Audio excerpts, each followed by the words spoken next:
Hello students, आज हम start करने वाले हैं हैलोजन डेरिवेटिव, जिसको कई बुक्स में या एनसीईआरटी में हेलो एल्केन या हेलो एरीन्स के नाम से भी दे रखा है। हैलोजन से नाम आया हेलो, ठीक है। हैलोजन से आपको पता है हमारे पास जो 17th ग्रुप है, फ्लोरीन, क्लोरीन, ब्रोमीन, आयोडीन और एस्टेटाइन, ठीक है, वो क्या कहलाते हैं हमारे पास? हैलोजन्स कहलाते हैं। इसमें से जो एस्टेटाइन होता है वो क्या होता है? रेडियो एक्टिव होता है। उसकी वजह से हम उसको छोड़ देते हैं, उसकी स्टडी हम अलग से करते हैं, रेडियो एक्टिव कंपाउंड्स को यानी अलग से पढ़ते हैं, तो उसकी बात यहाँ नहीं करेंगे। 4 हैलोजन हमारे पास है, फ्लोरीन, क्लोरीन, ब्रोमीन और आयोडीन। इन हैलोजन से जो भी हमारे पास ऑर्गेनिक कंपाउंड बनते हैं, ठीक है, जिसमें हाइड्रोजन, कार्बन और ये जनरली, ठीक है, हाइड्रोकार्बन के अंदर हैलोजन अगर आ जाए तो हम उसको क्या बोलते हैं? हैलोजन डेरिवेटिव बोलते हैं। तो उस हैलोजन के अलग अलग कंपाउंड्स बोलते हैं, तो क्या क्या डेरिवेटिव हो सकते हैं वो, तो उसको 2 कैटेगरी में डिवाइड किया गया है। एक हेलो एल्केन और एक दूसरा हेलो एरीन्स, ठीक है। एरीन्स से यहाँ पे मतलब है एरोमेटिक से, ठीक है, एरोमेटिसिटी से मतलब है एरीन से, और एल्केन आपको जनरली पता ही है, ठीक है, नॉर्मल बोल सकते हैं, हम उसको बोल सकते हैं नॉन एरोमेटिक, मतलब एक ऐसे हैलोजन डेरिवेटिव जो एरोमेटिक कंपाउंड से जुड़े हुए डायरेक्टली, और दूसरे एक ऐसे हमारे पास कंपाउंड जो एरोमेटिक कंपाउंड से वो हैलोजन डायरेक्ट नहीं जुड़ा हुआ है, ठीक है। इस सिंपली 2 सिंपल कैटेगरी में उसको डिवाइड किया गया। तो सबसे पहले मैंने यही लिखा है, हैलोजन्स आपको जैसे पता ही, halogens fluorine, chlorine, bromine and iodine है, जिसको सिंबल FCl, Br और I से रिप्रेजेंट करते हैं। एस्टेटाइन की बात नहीं करते क्योंकि वो रेडियो एक्टिव होता है, ठीक है। तो 4 हैलोजन्स हम पढ़ेंगे। अब जो पहला हेलो एरीन्स, एरीन्स का मतलब मैंने बताया एरोमेटिक हैलोजन डेरिवेटिव, ऐसे कंपाउंड जिसके अंदर जो हैलोजन है वो डायरेक्टली अटैच होगा एरोमेटिक मॉलिक्यूल या एरोमेटिक कंपाउंड से, मतलब एक पूरा कंपाउंड होगा, उस कंपाउंड में अगर कहीं पे भी हैलोजन अगर ऐसे मॉलिक्यूल या ऐसे ग्रुप से जुड़ा हुआ जो एरोमेटिक है, तब तो मैं उसको बोलूंगा हेलो एरीन्स या एरोमेटिक हैलोजन डेरिवेटिव, ठीक है। अगर एरोमेटिक कंपाउंड भी है, हैलोजन भी है, लेकिन वो डायरेक्टली अटैच नहीं, उनके बीच में कोई नॉन एरोमेटिक कंपाउंड है या कोई चेन आ गई है, कार्बन की चेन ओपन या साइक्लिक ऐसे भी, तो उसको मैं क्या बोलूंगा? उसको हेलो एरीन्स नहीं बोलूंगा, मैं उसको हेलो एल्केन्स बोलूंगा। बेसिक डिफरेंस, हैलोजन और एरोमेटिक बीच में डायरेक्ट बॉन्ड है, तब तो मैं क्या बोलूंगा? हेलो एरीन्स या एरोमेटिक। और अगर डायरेक्ट बॉन्ड नहीं है, इनडायरेक्ट वे में है, उनके बीच में कोई मॉलिक्यूल आ रहा है, ठीक है, तो मैं उसको क्या बोलूंगा? या इनडायरेक्ट वे में, या मैं ऐसे बोल सकता हूं उस एरोमेटिक कंपाउंड के साथ हैलोजन का कोई कॉन्जुगेशन या रेजोनेंस डायरेक्टली नहीं होना चाहिए। ऐसा भी हो सकता है कि उनके बीच में कॉन्जुगेशन आ रहा है, उससे वो क्या कर रहा है? एरोमेटिक कंपाउंड से क्या कर रहा है? कॉन्जुगेशन में आ रहा है या रेजोनेंस में आ रहा है, तब भी मैं उसको क्या बोलूंगा? हेलो एरीन्स या एरोमेटिक हैलोजन डेरिवेटिव बोलूंगा। तो सिंपली मैंने यही लिखा है, those compound in which halogen is directly bonded with aromatic molecule, ठीक है, is known as hello arenes, और उसको हम क्या बोल सकते हैं? Aromatic halogen derivative. एग्जाम्पल के लिए, जैसे अब मैंने बेंजीन रिंग बना दी, जो कि बेंजीन रिंग हमें पता है कैसी होती है? एरोमेटिक होती है, ठीक है, 4n+2 पाई इलेक्ट्रॉन्स, ठीक है, साइक्लिक कंपाउंड होना चाहिए, प्लेनर होना चाहिए, और हर एक कार्बन, हर एक एटम उस साइक्लिक कंपाउंड का कॉन्जुगेशन का पार्ट होना चाहिए, जो कि है, ठीक है, ये एरोमेटिक कंडीशन है। यहाँ हैलोजन के पास क्या होता है? 3 लोन पेयर होते हैं, ठीक है। टोटल वैलेंस इलेक्ट्रॉन हैलोजन के पास कितने होते हैं? 7 होते हैं। तो यहाँ पर एक के साथ इसने बॉन्ड बना लिया, रिमेनिंग 6 इलेक्ट्रॉन 3, ठीक है, 3 पेयर के फॉर्म में होते हैं, ठीक है। अब यहाँ पर इसको अलग क्यों किया गया है? इसलिए अलग किया गया है क्योंकि बेंजीन रिंग के साथ या किसी भी एरोमेटिक कंपाउंड के साथ जब हैलोजन डायरेक्टली अटैच होगा, जैसे इस एरोमेटिक ये कंपाउंड है, ये हैलोजन है, इनके बीच में डायरेक्ट बॉन्ड है, तो इस बॉन्ड के थ्रू जब ये अटैच होगा तो इसमें हमेशा कॉन्जुगेशन या रेजोनेंस होगा, जो कि दिख रहा है मुझे, लोन पेयर, सिंगल, डबल। तो जैसे ही कॉन्जुगेशन होगा तो ये जो सिंगल बॉन्ड है, इस सिंगल बॉन्ड के अंदर जब इसका दूसरा RS बना होगा तो उसमें क्या आ जाएगा? डबल बॉन्ड कैरेक्टर आ जाएगा। तो डबल बॉन्ड कैरेक्टर आने से इसकी जो बॉन्ड एनर्जी होगी वो सिंगल बॉन्ड से क्या हो जाएगी? ज़्यादा हो जाएगी, डबल बॉन्ड से थोड़ी कम होगी, और सिंगल से क्या होगी? ज़्यादा होगी, ठीक है। तो exactly equals to single bond के बराबर एनर्जी नहीं होगी, और exactly equals to double bond के बराबर भी in between single and double bond के बीच में होगी, क्योंकि यहाँ पे पार्शियल डबल बॉन्ड आता है रेजोनेंस की वजह से। इसलिए ऐसे कंपाउंड्स को, ठीक है, ऐसा होने से इनकी प्रॉपर्टीज में काफी चेंज आते हैं, इसलिए ऐसे कंपाउंड्स को हमने हेलो एरीन्स बोला और उनको अलग कर दिया। इसी तरीके से, ठीक है, बेंजीन पूरा मैंने इस बार पाई बॉन्ड ना बना के, ठीक है, इसका हाइब्रिड स्ट्रक्चर जो हम बनाते हैं, ठीक है, मैंने पूरा एक सर्किल बना दिया कि पूरा रिंग के अंदर क्या पाई इलेक्ट्रॉन डिलोकलाइज हो रहे, और इसके इधर मैंने CH3 या कोई भी ग्रुप लगा दो, कोई फर्क नहीं पड़ता। इसके इधर भी कुछ लगा देते, ठीक है, मतलब इसके ब्रोमीन पे तो नहीं लगा, ब्रोमीन पे भी लगा चाहे तो लगा सकते, कोई दिक्कत नहीं। लेकिन मेजर क्या है कि ब्रोमीन जो हमारा हैलोजन है वो इस बेंजीन रिंग से, जो कि एरोमेटिक है, जरूरी नहीं है कि सिंगल रिंग या 6 मेंबर रिंग एरोमेटिक होती है, ठीक है। हम एरोमेटिक ऑलरेडी GOC में डिटेल में पढ़ चुके हैं, वो 3 मेंबर भी हो सकता है, 4 भी हो सकता है, 5 भी हो सकता है, 6 भी हो सकता है, कुछ भी हो सकता है, ठीक है। बाईसाइक्लोटाइप भी हो सकता है, ठीक है। बस उसमें कि उसकी जो कंडीशन है वो फुलफिल होनी चाहिए। अगर एरोमेटिक कंपाउंड से डायरेक्टली अटैच है तब तो मैं बोलूंगा एरोमेटिक, और अगर नहीं है तो मैं इसको क्या बोलूंगा, ठीक है, हेलो, उसको हेलो एरिन्स नहीं बोलेंगे, हम उसको हेलो एल्केन्स बोलेंगे। तो वही लिखा है मैंने। सेकंड जो कैटेगरी हम बोलते हैं हेलो एल्केन्स। तो हेलो एल्केन्स को मैंने क्या लिखा, एलिफेटिक हैलोजन डेरिवेटिव। एलिफेटिक का मतलब सिंपल सा यही है कि इसमें कोई एरोमेटिक कंपाउंड से डायरेक्टली अटैच नहीं होगा, नहीं, ठीक है। तो ये अलग अलग नाम है, तो किसी भी नाम से आए तो कंफ्यूज मत होना। तो ये लिखा है दोज कंपाउंड, ठीक है, those compound in which halogen is not directly attach with any aromatic molecule, ठीक है। तो अगर वो डायरेक्टली अटैच नहीं हो रहा है किसी भी एरोमेटिक मॉलिक्यूल से तो हम उसको क्या बोलेंगे, हेलो एल्केन बोलेंगे, ठीक है, हेलो एल्केन बोलेंगे। तो एक बार इसको कॉपी कर ले, ठीक है, वीडियो को पॉज करके, और इसके आगे मैं कंटिन्यू और बताता हूँ। हेलो एल्केन के कुछ एग्जाम्पल हम देखते हैं इन जनरल, ठीक है। तो अब जो हेलो एल्केन, इसमें तो समझ में आ गया कि इसके बीच में कोई मैं एक और एटम लगा देता या इसके बीच में कोई एक और एटम लगा देता तो एग्जांपल किसका बन जाता, हेलो एल्केन के बन जाता, कि वो डायरेक्टली अटैच नहीं है। अब जो हेलो एल्केन से इनको मैं फर्दर क्लासिफाइड कर सकते, ठीक है। तो वो लिख रहा हूं मैं, इसको कॉपी कर लेना, वीडियो को पॉज करके।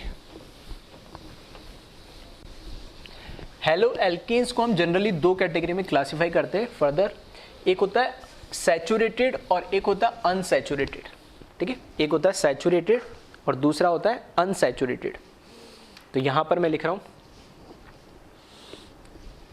फर्स्ट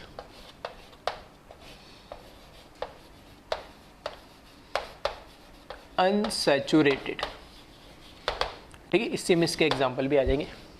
तो हेलो एल्केन को फर्दर मैंने क्लासिफाइड करा अनसैचुरेटेड में, ठीक है, इसी के नीचे कंटिन्यू में लिखना अनसैचुरेटेड, ठीक है। तो अनसैचुरेटेड कंपाउंड क्या होंगे, दोस हेलो एल्केन। अनसैचुरेशन का मतलब ही क्या है कि उसमें क्या आ जाए, कोई डबल बॉन्ड या ट्रिपल बॉन्ड, ठीक है, कोई पाई बॉन्ड आ जाए। अनसैचुरेशन का मतलब क्या है, डबल या ट्रिपल बॉन्ड। तो इसमें लिख लेना दोस कंपाउंड, ठीक है, दोस compound in which double or triple bond is present, ठीक है। मैं पूरा नहीं लिख रहा हूँ। दोस कंपाउंड का मतलब क्या, दोस हेलो एल्कीन भी लिख लेना चाहो तो ऐसा भी, दोस हेलो एल्कीन इन विच डबल और ट्रिपल बॉन्ड इज प्रेजेंट, उनको हम क्या बोलेंगे, उन्हीं को हम बोलेंगे हेलो एल्केन तो होगा, लेकिन वो कैसा होगा, अनसैचुरेटेड टाइप। फर्दर मैंने क्लासिफाई कर दिया हेलो एल्केन को, ठीक है। तो इसके अगर मैं एग्जांपल की अगर बात करूं तो CH2 डबल बॉन्ड CH और C। अच्छा, इस ग्रुप का नाम क्या होगा, CH2 डबल बॉन्ड CH, ठीक है। IUPAC जब मैंने पढ़ाया, ठीक है, IUPAC में हम इसको पढ़ते हैं तो इसको हम क्या बोलते हैं, इस ग्रुप को एक नाम दिया जाता है कि डबल बॉन्डेड कार्बन और एक वैलेंसी हो, मतलब किसी से लगा हो, तो इसको क्या बोलते हैं, एक विनाइल, ठीक है। तो कई लोगों को शायद याद होगा, इसको बोलते हैं विनाइल। तो यहाँ पर मैंने C लगा दिया, तो इसका नाम क्या लिखेंगे, इसका नाम लिखेंगे विनाइल, ठीक है। कॉमन नेम लिख रहा हूँ मैं विनाइल, यानी मतलब जनरल नेम जो बोला जाता है, IUPAC नाम नहीं लिख रहा। IUPAC नेम बहुत रेयरली यूज़ होते, सिर्फ IUPAC नोमेनक्लेचर के लिए यूज़ होते, उसके बाद इनका रोल खत्म हो जाता है। फिर हम कॉमन नेम या जनरल नेम ही जनरली पढ़ते, या एग्जाम में भी वही नाम लिखा हुआ मिलता है। तो इस ग्रुप को बोलते हैं हम विनाइल, डबल बॉन्डेड और एक वैलेंसी को विनाइल और क्लोरीन लगा दे तो विनाइल क्लोराइड। तो डबल बॉन्डेड आ रहा है, उसमें हेलोजन आ रहा है, ठीक है, अनसैचुरेशन भी आ गया, हेलोजन भी आ गया, तो क्या ऐसा हो गया, हेलो एल्केन। इसी तरीके से CH2 डबल बॉन्ड CH, फिर CH2 1 2, ठीक है, या 1 हाँ CH2, इस ग्रुप को क्या बोलते हैं, जिससे विनाइल होता है वैसे इस ग्रुप का भी एक नाम होता है CH2 डबल बॉन्ड CH2। जैसे ये विनाइल होता है इसको छोड़ के, वैसे इस ग्रुप का नाम होता है एक, ठीक है, एलाइल, ठीक है, इसको क्या बोलते हैं एलाइल। और यहाँ पे मैंने क्या लगा दिया, क्लोरीन, तो ये क्या हो जाएगा एलाइल क्लोराइड, ठीक है, ये हो जाएगा एलाइल क्लोराइड। इसी तरीके से ये मैंने बनाया बेंजीन रिंग CH2Cl। क्या ये हेलो एरीन है क्या? बेंजीन रिंग CH2Cl लगा दिया, तो क्या ये हेलो एरीन है क्या? तो मैंने बोला कि एरोमेटिक और हेलोजन के बीच में डायरेक्ट बॉन्ड नहीं होना चाहिए, ना ही कोई कॉन्जुगेशन होना चाहिए। तो इसके ऊपर जो ये लोन पेयर है, 3 जो लोन पेयर है, ये लोन पेयर इसके साथ किसी तरीके से कॉन्जुगेशन में भी नहीं है और ना ही ये डायरेक्टली अटैच्ड, तो ये कैसा हेलो एरिन्स नहीं कहलाएगा, ये कैसे कहलाएगा हेलो एल्केन, ठीक है। और इस ग्रुप का फिर से मैं क्लोरीन हटा दूं, ये सब IUPAC में नाम बताया मैंने, ठीक है। इसका नाम क्या होता है, CH2 सिंगल वैलेंसी हो तो उसको बोलते हैं बेंजाइल, ठीक है। ध्यान से देखना, IUPAC में मैंने करवाए थे लास्ट में बेंजाइल, बेंजल, ठीक है, इस तरीके से। तो इसको हम क्या बोलते हैं बेंजाइल, तो इसको बोलेंगे बेंजाइल क्लोराइड, ठीक है। बहुत कॉमन लिख रहा हूँ जो हमारी यूज आने वाले, और ये नाम आपको पता भी होने चाहिए, विनाइल किसको बोलते हैं, एलाइल किसको बोलते हैं, और बेंजाइल किसको बोलते हैं, ठीक है। इसी तरीके से ये तो हुए अनसैचुरेशन। अगर मैं बोलूँ बात करूँ दूसरी कैटेगरी सैचुरेटेड, ठीक है, सैचुरेटेड हेलो एल्कीन की बात करें, मतलब उसके अंदर कोई भी डबल बॉन्ड, उस ओवरऑल पूरे के पूरे, मतलब अनसैचुरेटेड हेलो एल्कीन का मतलब है कहीं ना कहीं डबल या ट्रिपल बॉन्ड आए, ठीक है। तो विनाइल और एलाइल में तो दिख ही रहा है, और जो बेंजाइल लिखा है उसके अंदर बेंजीन रिंग के अंदर खुद क्या आ रहा है, 3 डबल बॉन्ड आते हैं। फिर अगर मैं बोलूँ सैचुरेटेड, सैचुरेटेड का मतलब है कि उसमें सेकंड जो कैटेगराइज करा मैंने इसको सैचुरेटेड, सैचुरेटेड के अंदर क्या होगा कि एक भी डबल या ट्रिपल बॉन्ड नहीं होना चाहिए ओवरऑल उस कंपाउंड के अंदर, ठीक है। तो इसमें लिख देते दोज हेलो एल्केन, ठीक है, उसमें चाहो तो ऐसे लिख सकते हो those haloalkane in which no, direct लिख दे रहा हूं मल्टीपल, मल्टीपल का मतलब क्या हो गया डबल और ट्रिपल बॉन्ड, नो, ठीक है, ब्रैकेट में डबल और ट्रिपल वैसे लिख दिया मैंने, in which no multiple bond is present. तो हम इसको क्या बोलेंगे सैचुरेटेड हेलो एल्केन। अब इसको भी फर्दर हम और कैटेगराइज कर सकते हैं, ठीक है, फर्दर और कैटेगराइज कर सकते हैं कैसे, अगर, ठीक है, अगर मैंने इसको क्या करा, यानी ये तो क्लियर होगा कि उसमें कोई डबल और ट्रिपल बॉन्ड तो नहीं होगा, ठीक है, डबल और ट्रिपल बॉन्ड तो नहीं होगा, तो डबल ट्रिपल नहीं होगा तो उसमें क्या होगा, सिर्फ हेलोजन होगा और कार्बन और हाइड्रोजन और यही कंपाउंड हो गए, ठीक है, हाइड्रोकार्बन हो गया प्लस हेलोजन होगा। अब अगर उसमें सिंगल बॉन्ड ही हो, लेकिन अगर उसमें हेलोजन के नंबर चेंज होने लगे, ठीक है, हेलोजन के नंबर चेंज होने लगे, तो उस बेसिस पे मैं इसको कैटेगराइज कर रहा हूँ। तो फर्दर सैचुरेटेड को मैं कैटेगराइज कर रहा हूँ ए, तो इसको मैं लिख रहा हूँ मोनो हैलोजन, मोनो हैलोजन मतलब mono halogen saturated hello alkene, ठीक है, इस तरीके से चाहो तो पूरा नाम लिख सकते हो मोनो हैलोजन कंपाउंड, ठीक है। तो इसका मतलब क्या, मोनो का मतलब क्या होता है एक, इसका मतलब है जिसके अंदर only one halogen, only one halogen is present, ठीक है, दो saturated halo alkane in which only one halogen is present, ठीक है। इसके एग्जाम्पल, ठीक है, इसके एग्जाम्पल मैं ऊपर लिख दे रहा हूँ, इसको वीडियो को पॉज करके कॉपी कर लेना, ठीक है। इसके जो एग्जाम्पल है ऊपर लिख रहा हूँ मोनो हैलोजन के, या ठीक है चलो दिखेगा नहीं, यही लिख देता हूँ ऊपर, ठीक है। तो इसके एग्जाम्पल कई तरह के हो सकते हैं, लेकिन इन जनरल, ठीक है, ये सब चीज़ें वैसे हम पढ़ चुके हैं।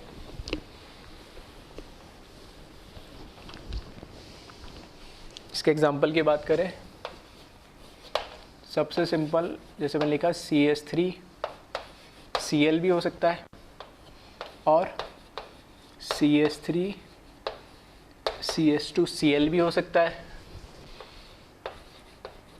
CH3 CH CH3 Cl CH3 C CH3, ठीक है।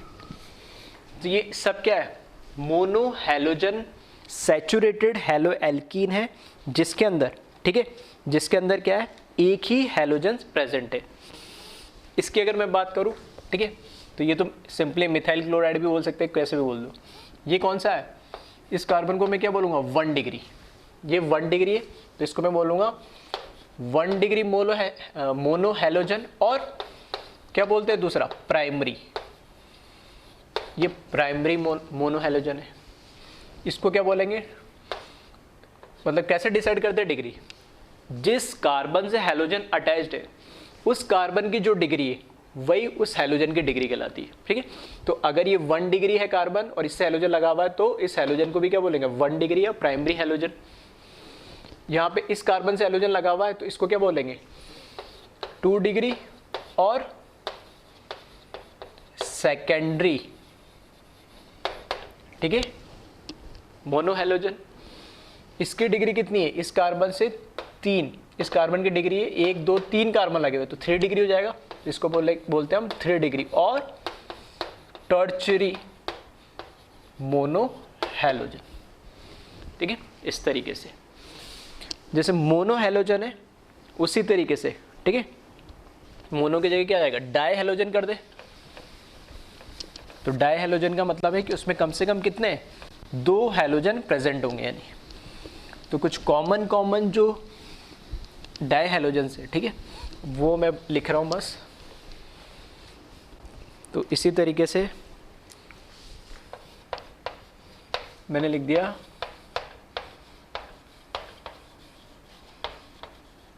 डाई हैलोजन, जिसमें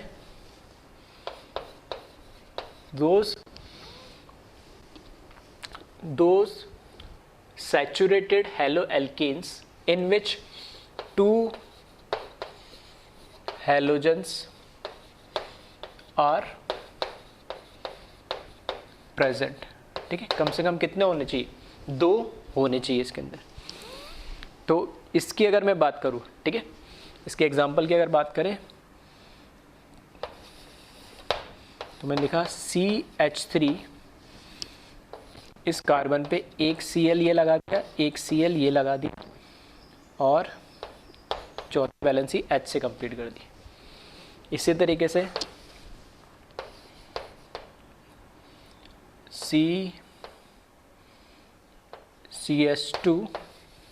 CH2 एक Cl यहाँ लगा दिया, एक Cl यहाँ लगा दिया और CH3 Cl CH2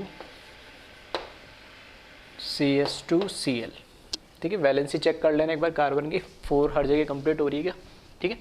इस तरीके से तो हर कंपाउंड में देखोगे तो वहाँ पर क्या आ रहा है, सभी के अंदर 2 हैलोजन, यानी 2 क्लोरीन ही लिखे मैंने सब में, यहाँ पे भी 2 क्लोरीन, यहाँ 2 क्लोरीन, यहाँ पे भी 2 क्लोरीन।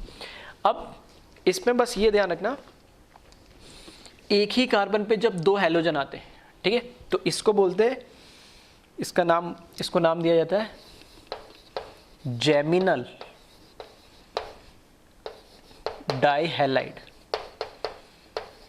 ठीक है। कुछ भी हो सकता है, हैलोजन है तो डाइहैलाइड बोल दिया, ठीक है, या जो भी ग्रुप लगाओ तो वो तो उसके लिए यूज हुआ। लेकिन मेन इंपॉर्टेंट क्या है, इसको बोलते हैं एक ही कार्बन पे 2 ग्रुप सेम लगे हुए तो उसको बोलते हैं जेमिनल, और शॉर्ट में इसको क्या बोलते हैं, और जैम डाइहैलाइड। ऐसे 2 हैलोजन है तो अगर 2 हाइड्रोक्साइड OH ग्रुप भी हो सकते हैं, ठीक है, हाइड्रोजन को छोड़ के 2 OH ग्रुप आ गए, ठीक है, या 2 कोई सेम टाइप के ग्रुप या एटम आ गए तो उसको क्या बोलते हैं, जैम। शॉर्ट जेमिनल पूरा नाम है और शॉर्ट में क्या बोलते हैं, जैम। ठीक है, और इसी तरीके से दो नेबरिंग कार्बन पे, ठीक है, इसमें एक ही कार्बन पे दो सेम या दो हेलोजन है, तो यहां पे क्या, दो नेबरिंग, ठीक है, बिल्कुल पास पास वाले कार्बन पे सेम ग्रुप या एटम आ रहे हैं, जैसे हेलोजन आ रहे हैं यहाँ पे, तो इसको बोलते हैं विसिनल डाई हैलाइड, और शॉर्ट में इसको क्या बोलते हैं, और विस या विक डाई हैलाइड। ठीक है, अब इसमें क्या है, ना तो एक कार्बन पे दोनों क्लोरीन लगे हुए, ना नेबरिंग कार्बन पे लगे हुए, ऑल्टरनेट पे लगाओ, यानी एक छोड़ के लगाओ, दो छोड़ के, 5 6 कितने भी इनफाइनाइट लगे हुए, इन सभी में कुछ भी हो तो इनको बोलते हैं आइसोलेटेड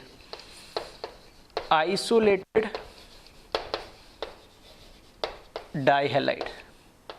ठीक है, आइसोलेटेड डाइहैलाइड कंपाउंड्स बोलते हैं इसको। ठीक है, तो इस तरीके से ही कुछ कुछ जो कॉमन्स नेम है, ठीक है, इनको आप ध्यान रखना, विसिनल का बोलते हैं, जैम का बोलते हैं, आइसोलेटेड किसको बोलेंगे नहीं। ठीक है, इसी तरीके से डाई हैलोजन है, तो नेक्स्ट अगर क्या आ जाए, 3 हैलोजन आ जाए, इसमें 3 हैलोजन आ जाए, ठीक है, वीडियो को पॉज करके कॉपी कर लेना करना साथ के साथ।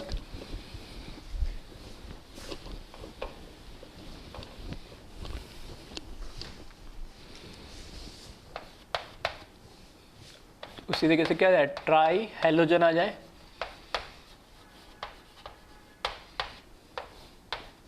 ट्राई हैलोजन का मतलब क्या है, 3 हैलोजन आर प्रेजेंट। ठीक है, एक कंपाउंड में 3 हैलोजन प्रेजेंट हो जाए। और कॉमन एग्जांपल की अगर मैं बात करूं, ठीक है, तो ये आपने नाम सुना भी होगा, ये तो बहुत कॉमन है, CHCl3। ठीक है, इसी तरीके से एक एग्जांपल होता है CHI3। ठीक है, जो नाम सुनने में आगे मिलेंगे और यूज़ होते हैं, मैं उन्हीं को लिख रहा हूँ जनरली, ताकि अभी से थोड़ा यूज हो जाओ। CHCl3 का तो नाम आपने सुना ही होगा, इसको बोलते हैं, कॉमन नेम है क्लोरोफॉर्म। ठीक है, जनरली इसको क्लोरोफॉर्म के नाम से जाना जाता है। एंड इसी तरीके से क्लोरो मतलब हेलोफॉर्म। ठीक है, एक हाइड्रोजन और 3 हेलोजन एक कार्बन पे हो तो उसको जल्दी नॉर्मली क्या बोलते हैं, हेलोफॉर्म। हेलो मतलब कोई भी, क्लोरो, फ्लोरो, ब्रोमो, आयोडो। ठीक है, तो अगर 3 लगा दिया तो अब इसका नाम क्या हो जाएगा, आयोडोफॉर्म। ठीक है, दोनों इंपॉर्टेंट है ये। तो हेलोफॉर्म होते एक हाइड्रोजन और 3 हेलोजन को हम क्या बोलते हैं, इन जनरल हेलोफॉर्म बोलते हैं। तो क्लोरीन लगा दे तो क्लोरोफॉर्म, ब्रोमीन लगा दो ब्रोमोफॉर्म। ठीक है, आयोडोफॉर्म, फ्लोरोफॉर्म, इस तरीके से। तो आयोडोफॉर्म ये भी इंपॉर्टेंट है, आयोडोफॉर्म टेस्ट वगैरह भी होते हैं। ठीक है, वो हम आगे डिटेल में पढ़ेंगे। और ये क्लोरोफॉर्म इसको बोलते ही आप। ठीक है, ये तो अप टू 10th क्लास में भी कहीं ना कहीं पढ़ाई होगा आपने। इसी तरीके से, ठीक है, इसी तरीके से अगर हम बात करें 3 की जगह अब क्या लगा दे, इसमें 4 लगा दे हैलोजन। ठीक है, तो यहां पर मैं लिख देता हूं नेक्स्ट टेट्रा हैलोजन। ठीक है, तो यहां पर क्या आ जाएगा, 4 हैलोजन आर प्रेजेंट। ठीक है, जिसमें क्या होने चाहिए, कम से कम 4 हैलोजन होने चाहिए। और इसके एग्जाम्पल की अगर बात करूँ, ठीक है, यही लिख देता हूँ मैं, इसके एग्जाम्पल की बात करूँ तो CCl4 कार्बन टेट्राक्लोराइड। ठीक है, कॉमन नेम जनरली बोल सकते हैं, तो ये भी इसका एक एग्जाम्पल है। तो इस तरीके से हमने क्या करा, ये बेसिक हमने क्या करा, इसको कैटेगराइज करा है। हैलोजन डेरिवेटिव होता है जिसको हम हेलो एल्केन या हेलो एरीन बोलते हैं। ठीक है, तो एरोमेटिक रिंग से डायरेक्टली अटैच है तो हेलो एरीन, और अगर नहीं है उसके अलावा जो भी कंपाउंड है वो हेलो एल्केन हो जाएंगे। हेलो एल्केन को फर्दर हमने सैचुरेटेड और अनसैचुरेटेड में डिवाइड करा है। सैचुरेटेड को फर्दर हमने मोनो, डाई, ट्राई और टेट्रा के अंदर डिवाइड करा है। इसमें से इंपॉर्टेंट क्या है, जैसे विसिनल, जैम, इसका नाम इसका आपको पता होना चाहिए। बाकी प्राइमरी, सेकेंडरी, टर्चरी या तो ये नाम तो आपको ऑलरेडी वैसे ही पता ही है। ठीक है, अब बात करते हैं हम हैलोजन डेरिवेटिव है, इसकी रिएक्शंस। ठीक है, ये इंपॉर्टेंट है। तो हैलोजन डेरिवेटिव किस तरह की रिएक्शंस देता है उसके अंदर हम बात करेंगे, और उनका रिएक्शन मैकेनिज्म क्या होता है। तो एक बार इसको कॉपी कर ले, फिर उसको हम आगे कंटिन्यू करते हैं।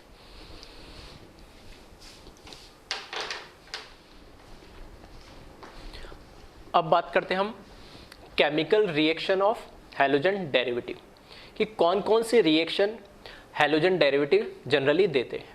तो 3 टाइप के रिएक्शंस ये देते हैं। पहला मैंने लिखा है न्यूक्लियोफिलिक सब्स्टिट्यूशन रिएक्शन, ठीक है। सेकंड है एलिमिनेशन रिएक्शन और थर्ड है रिएक्शन विद मेटल। जो फर्स्ट रिएक्शन मैंने लिखी है न्यूक्लियोफिलिक सब्स्टिट्यूशन रिएक्शन, मतलब सब्स्टिट्यूशन का मतलब सब्स्टिट्यूट होगा, मतलब रिप्लेसमेंट होगा, और कौन करेगा? न्यूक्लियोफाइल करेगा। यानी ऐसे रिएक्शन जिसमें एक हमारे पास हैलोजन डेरिवेटिव होगा, न्यूक्लियोफाइल आएगा और उसमें से किसी को रिप्लेस करके खुद न्यूक्लियोफाइल लग जाएगा, ठीक है। मतलब एक ग्रुप उसमें ऐड हो रहा है और दूसरा निकल जा रहा है, मतलब सब्स्टिट्यूट मतलब रिप्लेसमेंट हो रहा है, तो वो वहाँ से नाम है ये सब्स्टिट्यूशन रिएक्शन। और न्यूक्लियोफाइल करेगा तो उसको हम बोलते हैं न्यूक्लियोफिलिक सब्स्टिट्यूशन रिएक्शन। रिप्रेजेंटेशन का ध्यान रखना, अपना अपना तरीका है। कई जगह या कई लोग या कई बुक्स में इसको सिंपली कैपिटल एस और एन दोनों एकदम बराबर लिख देते हैं, ठीक है। एस का मतलब है सब्स्टिट्यूशन और एन का मतलब है न्यूक्लियोफिलिक। ऐसा नहीं है कि न्यूक्लियोफिलिक सब्स्टिट्यूशन बोलते समय हम न्यूक्लियोफिलिक सब्स्टिट्यूशन बोलते हैं, लेकिन लिखते समय हम एस एन लिखते हैं, ठीक है। सब्स्टिट्यूशन पहले एस पहले लिखते हैं और एन, इसमें कोई एन एस मत लिख देना इसको कि सर न्यूक्लियोफिलिक सब्स्टिट्यूशन लिखा है तो उसको एन एस ही लिखो। ये लिखने का जो एक स्टैंडर्ड जो रिप्रेजेंटेशन है वही लिखा मैंने, ठीक है। बोलते इसको न्यूक्लियोफिलिक सब्स्टिट्यूशन है, लिखते S N A substitution nucleophilic. ऐसे ना लिख के कई जगह एस और उसके सुपर स्क्रिप्ट में एन भी लिखा होता है, ऐसे भी लिखा हुआ मिल जाएगा, या एस उसके सब स्क्रिप्ट में एन, ठीक है। तो मैंने तीनों तरीके से लिख के बता दिया, किसी भी तरीके से लिखा हुआ तो उसका मतलब सेम ही है। न्यूक्लियोफिलिक सब्स्टिट्यूशन रिएक्शन को रिप्रेजेंट कर रहा है, सुपर स्क्रिप्ट में लिखा हो, नीचे लिखा हो या सामने लिखा हो, अपने लिखने का अलग अलग तरीका होता है, रिप्रेजेंटेशन होता है। उसके लिए परेशान मत होना कि वो कोई अलग टाइप की रिएक्शन है। सारी जो भी रिएक्शन लिखी है उन सबका मतलब न्यूक्लियोफिलिक सब्स्टिट्यूशन ही है। अब इसमें बहुत सारी टाइप की रिएक्शन होती है, SN1, SN2, SN1-, SN2-, SNI, SNNGP, SNAR, SNAE, ठीक है। बहुत टाइप के रिएक्शन होते हैं जो हम आगे पढ़ेंगे, यानी ठीक है, 1 बाय 1 देखेंगे और मैकेनिज्म के साथ देखेंगे। इन जनरल की बात हो रही है, उसमें सब में क्या होगा? सब्स्टिट्यूशन होगा न्यूक्लियोफाइल के थ्रू। सेकेंड टाइप की जो रिएक्शन होती है वो होती है जो हैलोजन डेरिवेटिव देते हैं, उनको बोलते हैं एलिमिनेशन रिएक्शन, और इसको रिप्रेजेंट सिंपल से ई से करते हैं, ठीक है। ई से करते हैं। एलिमिनेशन का मतलब है कि उसमें किसी ना किसी चीज को वो क्या कर रहा होगा? एलिमिनेट कर रहा होगा, ठीक है। कुछ ना कुछ उसमें से एलिमिनेट हो रहा होगा, एक कंपाउंड हैलोजन डेरिवेटिव उसमें से कुछ एलिमिनेट हो रहा होगा, ठीक है। तो उसको हम बोलते हैं एलिमिनेशन रिएक्शन, और इन जनरल इसको रिप्रेजेंट करते हैं कैपिटल ई से। जिस तरीके से SN type substitution, nucleophilic substitution के कई टाइप होते हैं, उसी तरीके से एलिमिनेशन के कई टाइप होते हैं, E1, E2, E1CB, इस तरीके से, ठीक है। वो भी हम 1 बाय 1 डिटेल में पढ़ेंगे।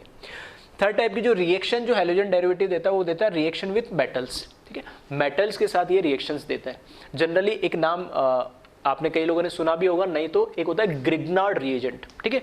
तो ग्रिग्नार्ड रिएजेंट जो रिएक्शन होती है वो मेटल्स के साथ ही होती है इनकी, तो वो ग्रिग्नार्ड रिएजेंट वाली रिएक्शन सारी इसमें आ जाती है। कार्बोनाइन उसमें हमारा इंटरमीडिएट बनता है, या ऐसे भी बोल सकते हैं, वो रिएक्शन भी इसमें आ जाती है। तो 3 टाइप की जनरली हैलोजन डेरिवेटिव रिएक्शन देता है, न्यूक्लियोफिलिक सब्स्टिट्यूशन भी और एलिमिनेशन, और तीसरा रिएक्शन विद मेटल्स। तो इन तीनों रिएक्शंस को हम 1 बाय 1 पढ़ेंगे, ठीक है। तो सबसे पहले मैं स्टार्ट कर रहा हूं न्यूक्लियोफिलिक सब्स्टिट्यूशन रिएक्शन की।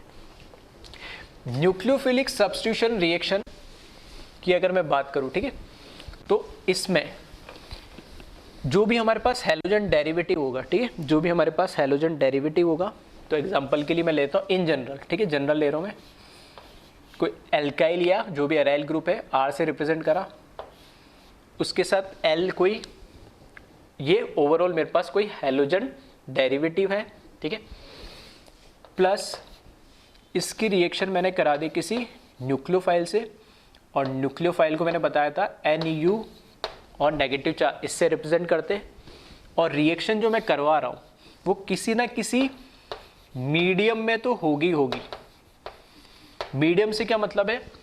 देखो, सॉलिड फेज में कभी रिएक्शन नहीं होगी। सॉलिड फेज में रिएक्शन क्यों नहीं होगी? क्योंकि सॉलिड फेज के अंदर क्या है कि रिएक्शन होने के लिए क्या, रिएक्टेंट का आपस में एक दूसरे के साथ कोलाइड होना, दोनों के साथ इंटरेक्ट होना बहुत जरूरी है। अगर इंटरेक्ट होगा ही नहीं तो पुराने बॉन्ड्स ब्रेक नहीं होंगे और नए बॉन्ड्स बनेंगे नहीं, तो उनका इंटरेक्शन होना, कॉलिजन होना बहुत जरूरी है। तो अगर सॉलिड फेज में मैं सब अलग अलग रख दूंगा तो उनकी रिएक्शन हो जाए बहुत ही रेयरली, ठीक है। तो इन जनरल हम बोलते हैं कि जो रिएक्शंस होती है वो 2 ही फेज में होती है, आइदर लिक्विड फेज में, ठीक है, और दूसरा गैसियस फेज में, क्योंकि दोनों ही फेज में जो हमारे जो भी है, जैसे पानी मैंने एक मीडियम लिया, उस पानी के अंदर मैं कुछ भी डाल रहा हूँ तो उसके अंदर उनका मूवमेंट करना ईजी है। पत्थर मैंने लिया और पत्थर में कुछ चीज डाल दी मैंने और सॉलिड, तो उनका मूवमेंट कहाँ से हो पाएगा, बिल्कुल नहीं हो पाएगा। ठीक है, तो एक मीडियम होना जरूरी है रिएक्शन कराने के लिए। तो मीडियम लिक्विड फेज भी हो सकता है और गैस फेज भी हो सकता है, तो यहाँ पे कोई ना कोई मीडियम होगा, और इन जनरल हम यहाँ पर लिक्विड मीडियम की ही बात कर रहे हैं। अब वो मीडियम H2 भी हो सकता है या कोई बेंजीन भी हो सकता है, कोई भी लिक्विड हो सकता है। ठीक है, तो ये मीडियम होगा। और जब इसकी रिएक्शन होगी तो न्यूक्लियोफाइल क्या करेगा, इसको, क्योंकि क्या है सब्स्टिट्यूशन है, तो एक एल का मतलब है यहाँ पे कोई ना कोई ऐसा ग्रुप होगा जो सब्स्टिट्यूट हो रहा है, जिसको मैंने एल से रिप्रेजेंट करा, क्योंकि उसको कॉमन नेम बोलने वाला हूँ लिविंग ग्रुप, इसलिए मैंने पहले उसको क्या लिख दिया, एल। तो यहाँ से आर की रिएक्शन NU से होगी तो NU लग जाएगा और L उसमें से क्या हो जाएगा, निकल जाएगा, और निकलेगा तो इस पे, ठीक है, क्योंकि यहाँ पर इस तरीके से ये प्लस और ये माइनस के फॉर्म में, क्योंकि इसमें माइनस आके अटैक करेगा तो ये प्लस मतलब ये इलेक्ट्रॉन रिच है न्यूक्लियोफाइल, तो इस R पे अटैक करेगा, तो ये ऑब्वियस सी बात है, कब करेगा, जो इलेक्ट्रॉन डेफिशिएंट होगा, तो इस पे अटैक करेगा और यहाँ से ये बॉन्ड निकल जाएगा। ठीक है, इस तरीके से इसको सिंपली रिप्रेजेंट कर सकते हैं कि न्यूक्लियोफाइल ने R के ऊपर अटैक करा और यहाँ से L लिविंग ग्रुप के फॉर्म में निकल गया। इस तरीके से इन जनरल रिप्रेजेंटेशन है किसका, न्यूक्लियोफिलिक सब्स्टिट्यूशन रिएक्शन का। अब यहाँ पे कॉमन टर्म है वो हम समझ ले रहे हैं। कॉमन टर्म क्या क्या है, देखो यहाँ पे जो R है, इस R को मतलब जो लिविंग ग्रुप निकलेगा उसको छोड़ के, जो L है उस लिविंग ग्रुप को छोड़ के जो पूरा मेरा कंपाउंड है, उस पूरे कंपाउंड को, जो भी एल्काइल या एराइल ग्रुप होगा, इसको मैं इन जनरल कॉमन नेम बोलता हूं सबस्ट्रेट। ठीक है, सबस्ट्रेट का मतलब है कि वो कंपाउंड जिसके ऊपर रिएक्शन हो रही है। ठीक है, ये एक पूरा बड़ा सा जो भी हमारा मॉलिक्यूल या कंपाउंड होगा, ये वो होगा जिसके ऊपर रिएक्शन हो रही है, तो उसको हम क्या बोलते हैं, जनरली सबस्ट्रेट बोलते हैं, सबस्ट्रेट जिसके ऊपर रिएक्शन होती है। ठीक है, यहाँ पे ये जो L है, ठीक है, ये L जो है ये है लिविंग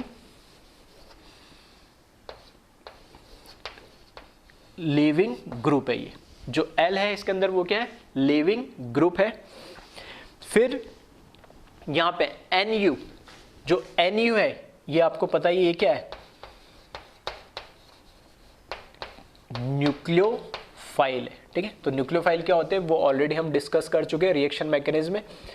ठीक है, किस किस टाइप के न्यूक्लियोफाइल हो सकते हैं, कौन कौन हो सकते हैं, तो ये कोई एक न्यूक्लियोफाइल होगा, L लिविंग ग्रुप है और R हमारा सबस्ट्रेट कहलाता है।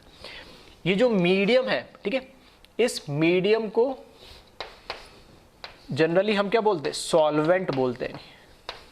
ठीक है, सॉल्वेंट मतलब कोई ना कोई सॉल्वेंट होगा। ठीक है, अब आपको पता ही है सॉल्यूशन चैप्टर में पढ़ते हैं, एक सॉल्यूट एक सॉल्वेंट, तो सॉल्वेंट जो एक्सेस अमाउंट में होता है या मेजर अमाउंट में होता है, ठीक है, उसको हम क्या बोलते हैं, सॉल्वेंट बोलते हैं, और उसके अंदर सॉल्यूट डालते हैं। तो हमारी ये जो रिएक्टेंट है, सबस्ट्रेट है, न्यूक्लियोफाइल है, क्या एज ए सॉल्यूट काम करेंगे, और ये जो भी हमारा मीडियम होगा वो एज ए सॉल्वेंट काम करेगा। वो H2 हो सकता है, CH2 हो सकता है, एसीटोन, बेंजीन, कुछ भी हो सकता है। ठीक है, कोई भी लिक्विड हो सकता है, जनरली हम लिक्विड की बात करेंगे, ये हमारा कोई ना कोई सॉल्वेंट होता है। ठीक है, तो ये ओवरऑल मैंने क्या बताया, इस रिएक्शन को मैंने क्या करा है,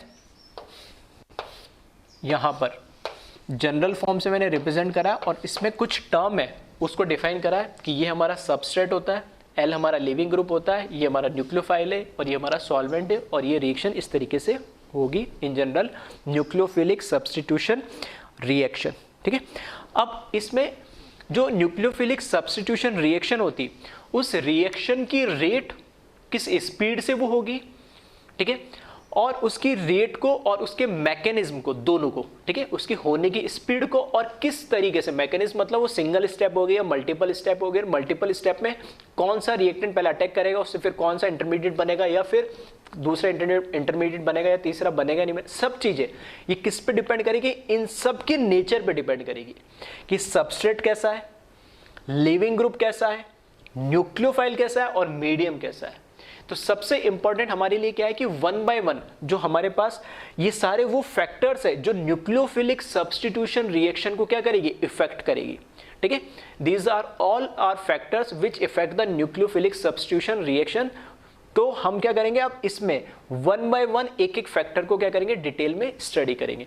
सबस्ट्रेट के बारे में पढ़ेंगे, फिर लिविंग ग्रुप के बारे में पढ़ेंगे, फिर न्यूक्लियोफाइल, सॉल्वेंट, एक एक ग्रुप के बारे में हम वन बाय वन पढ़ेंगे और कैसे इफेक्ट पड़ेगा वो भी हम साथ के साथ देखते चलेंगे। फिर हम डायरेक्टली न्यूक्लियोफिलिक सब्स्टिट्यूशन रिएक्शन की जो जो टाइप उन पाएंगे, तो ये फैक्टर एक बार हमें समझ में आ जाएंगे इनसे इफेक्ट क्या बढ़ सकता है, कैसे बढ़ सकता है, तो फिर रिएक्शन को समझना और इसके मैकेनिज्म को समझने में कोई दिक्कत नहीं आएगी। ठीक है, तो एक बार इन जनरल वे में मैंने बता दिया, इसको कॉपी कर ले और फिर हम नेक्स्ट इसमें क्या देखेंगे, इनके फैक्टर्स को देखेंगे। ठीक है, तो इनको एक बार कॉपी कर ले।